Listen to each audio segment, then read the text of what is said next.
Hello, Seeking Sister Wives fans. I am here to review Season 6, Episode 6. And yes, be prepared, it may make you frustrated. However, there's no Garrick in this one. How's that possible? I don't know if we've ever had an episode that didn't have Garrick in it. Huh. But fear not if you want to be frustrated and man hate. We have Yesel.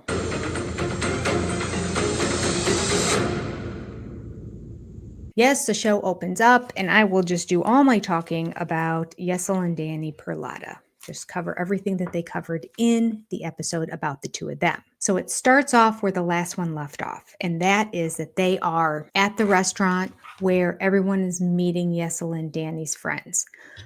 But if you look closely and you listen closely, you realize Danny and Yesel just met some of these people. She's like, "Oh, nice to meet you." These are not their whole group of friends, or they have no friends, or at least no friends who are willing to go on television. I don't know. This is casting lot A or something. I don't know who these people are. There are some people they know there, but the rest of them, I don't know. And Danny even said, "It's so nice to have new friends," or something to that effect when she gave her cheers. Cheers to new friends. Okay. If I didn't think that their whole storyline was made up before, now I know it is. The voice of reason did appear there, and that is Yesel's brother. I love Yesel's brother. So he's at the bar and he's talking with Jackie, and he pretty much comes right out and says, I wrote it down, to Jackie, Yesel and I, we weren't raised like that to allow another girl into our relationship. I love this kid. He's like, we were raised with values and morals and ethics, so I don't get this whole thing or why you're here. Very nice. And then she goes on to try to explain, and he finishes his thought, but because they kind of both were talking at the same time, he's like, "Oh, I'm sorry to interrupt." He's such a good guy. I think she should have brother husbands, literal brother husbands. And Danny should just hook up with Yesel and Yesel's brother. Forget this other girl who wants to sleep with your man. It's just crazy. So the bar scene was weird. And then later on, we go back to their house where Yesel is finishing up his packing, of which he doesn't do much packing. He has a very small suitcase and a small duffel bag. Almost as if he might be military, but I think you'd have to have a military bag, and it didn't look camo-y to me. And the suitcase definitely wasn't, even though it was a small carry-on that he had with him. Where does he travel for 4 months and take almost nothing with him?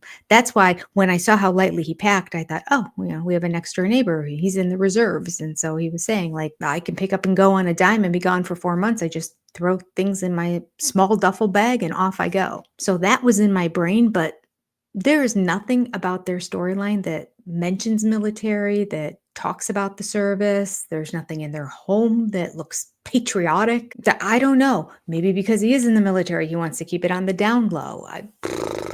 No idea. But wherever the man goes for 4 months, he packs very light. Now, as they're packing, they're having the same old conversation that we keep hearing, which is Yesel is asking Danny, "Are you sure that this other woman I'm banging can't have a child too?" And Danny says, "I'm sure." Like, she doesn't pause. She doesn't skip a beat.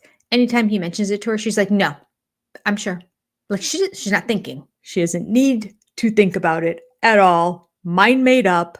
We've gone over this. You know my answer. It's still the same. No.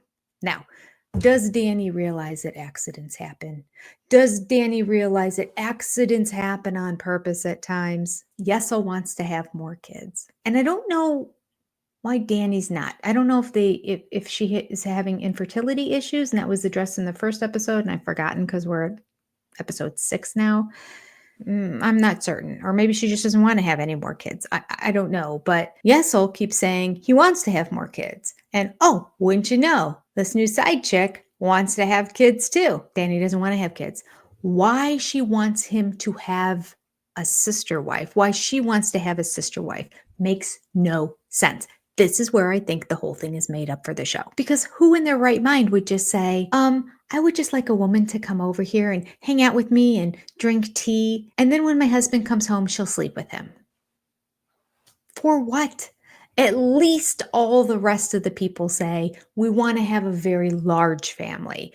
We want to have a ton of kids. And if one person's missing, the other one can take over. And it's like a big commune. It's a big community. It's a working together philosophy and mentality.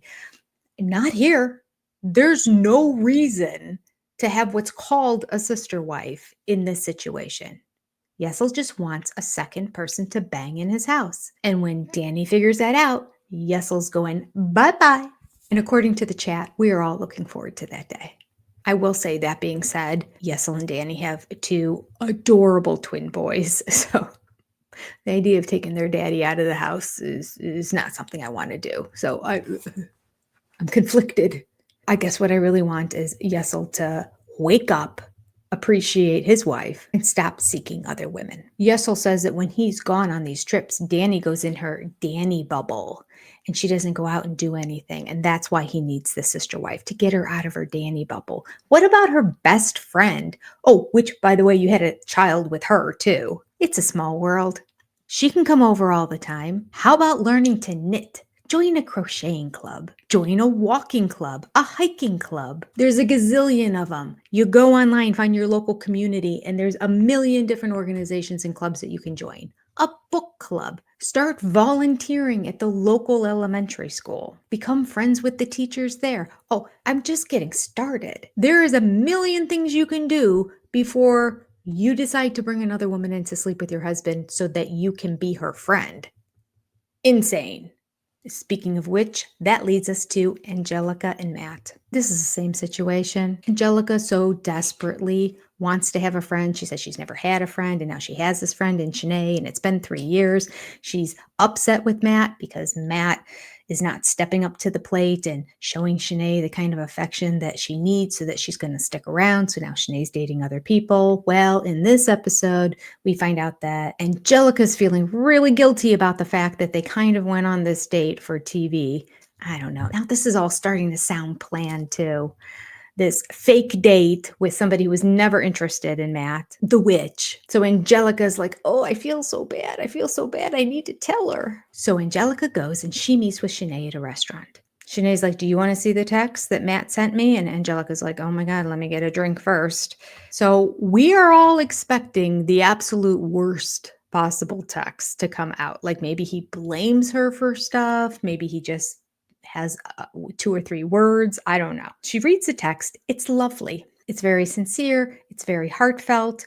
And she didn't respond to it at all for 2 weeks because unclear. She needs to talk to Angelica about it. So Angelica, who's going to this meeting because she feels so guilty about going on this other date, and that's her mission, is to share this, to get it off her chest, and to let Shanae know, says nothing. In fact, when Shanae says, so are you guys thinking about starting to find another sister wife or date somebody else? Angelica's like, nope. Don't know what you're talking about. Oh, that's great. So now she's lying to her too. They can't be this dumb. This has to be all scripted. They need conflict. This is how they're writing conflict into the show. I am starting to question, though, whether this whole situation and arrangement is made up for the show, which, I said before, this is the one relationship that's real. I believe it because it's been going on for 3 years. But has it? Because I remember I kept saying, it's just so odd. She's in the same city, so she's on the other side of town. Who cares? It can't be more than an hour away at most. But they live in frickin' Delaware or something that's like the size of my pinky. So I don't think he has more than a 30-minute drive to go see her. But he can't do it because of work. Never tells us what his work is. Doesn't explain the schedule and why it's not going to work. But on the preview for next week's episode, we see that Angelica's sitting down with her family members and sharing with them that they're looking into getting another sister wife. No, I take it back. They are looking into getting a sister wife. At least that's how the preview made it look. And the family is freaking out. A what? Excuse me? I don't think so. They don't know anything about Shanae. So how serious was this relationship for 3 years? Starting to think all that's made up for the show too. They could all be, except for Garrick and Danielle. for all I know. Okay. We have a few scenes with the Davis family, not much. It's basically the new girl, Teresa, has the idea that the three girls together are going to go do a bonding experience and do these boudoir pictures in skimpy lingerie.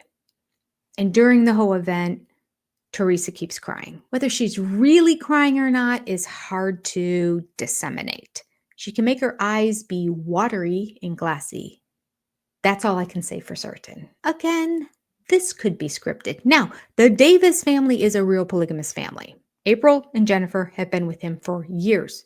The April, I think something like 17 years, and Jennifer for like, I don't know, 7 or 10 or something like that. Like they have been living. They have the big bed in their house that's like 3 king size beds put together.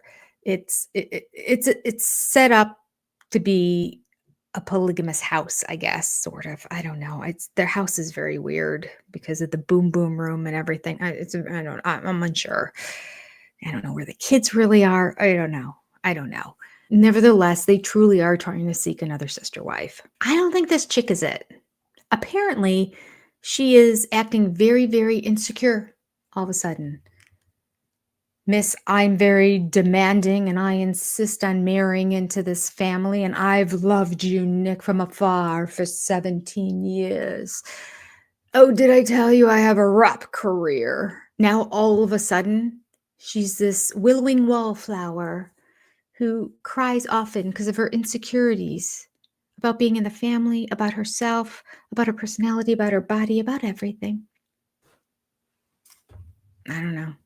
Again, she doesn't seem like she really wants to be a part of this because we are completely changing our storyline here. From the strong and powerful friend woman to the willowing flower who needs to build up her self-esteem. Next, finally, we are going to end with, you know it, Jess Hands. He really is comic relief, although it was less funny haha and more, oh, this is awkward and I feel really bad right now. But it appears that Reese is truly going on a date with somebody who is interested in joining a polygamous relationship, but she's just a little too, let's say, edgy for him. Starting off with the purple hair, it just doesn't match Reese's persona. She was interested in joining this Williamson family because she thought that she would have fun with Reese and fun with Billie Jean as well.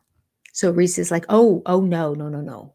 You will have a platonic relationship with Billie Jean. That's what she wants. Does she? I don't know. That's what he says. So that's what we're going to go with. And he's like, it would just be a relationship with us. Mind you, on the date, he's like, oh, I don't know. I'm a kind of a plain person. I think I'll just get, what kind of ice cream? You have 172 flavors? Is there any vanilla? Yes, he chose vanilla. And then goes on to share on his first date with the woman that he's kind of a plain vanilla type of person in general. Not only does he like vanilla ice cream, but he is vanilla in bed. Oh, this is going over well. Of course she's not going to want a second date. I wonder if they have any camera footage of him actually telling Billie Jean that he shared that information on the first date.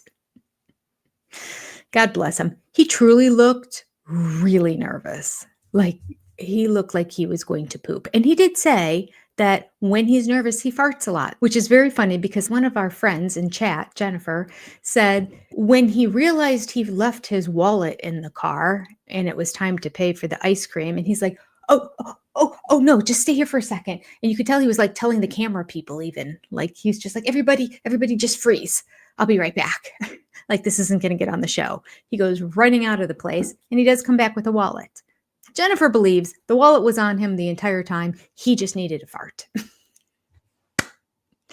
And I think that is a good possibility because he's as nervous as all get out. And if that is what happens to him when he gets nervous, then he needed to let one rip. So the whole date doesn't go well at all. She's not interested in a vanilla sex relationship with just him and nothing with Billie Jean. I think she would have tolerated the vanilla stuff with him if Billie Jean was being served on a platter to her as well. But yeah, this isn't ending well. Poor Reese. He's kind of clueless. He's out of his element. I mean, think about it.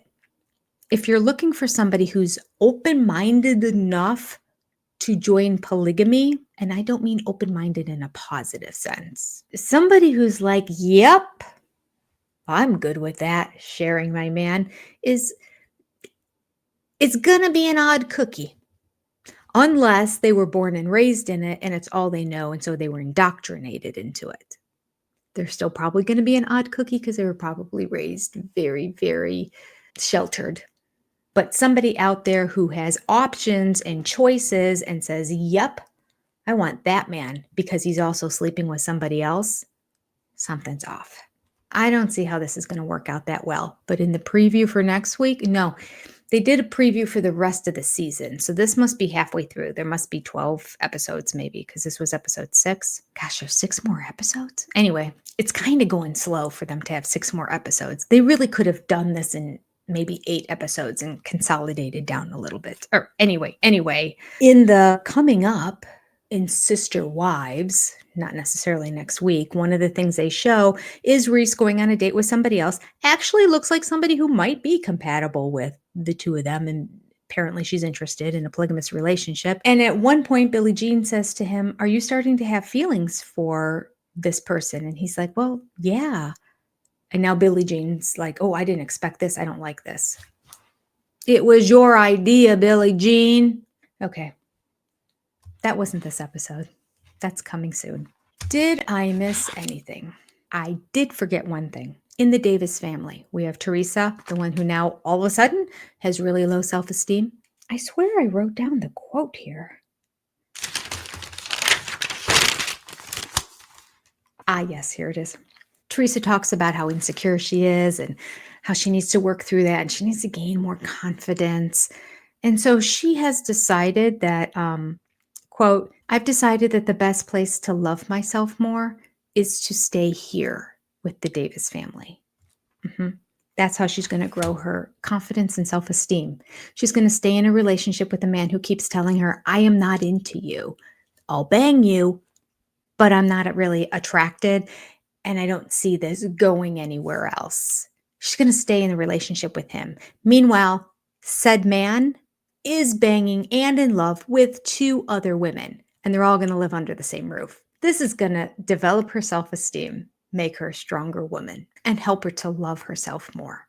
They're all idiots. And that's all for episode 6. Thanks for watching the recap. Come join us on Monday night at 9 p.m. live on this channel while we watch it together. And you have a wonderful week. May it be a good one, just reflecting on the fact you are not in a relationship with any of these men. Winning! Goodbye.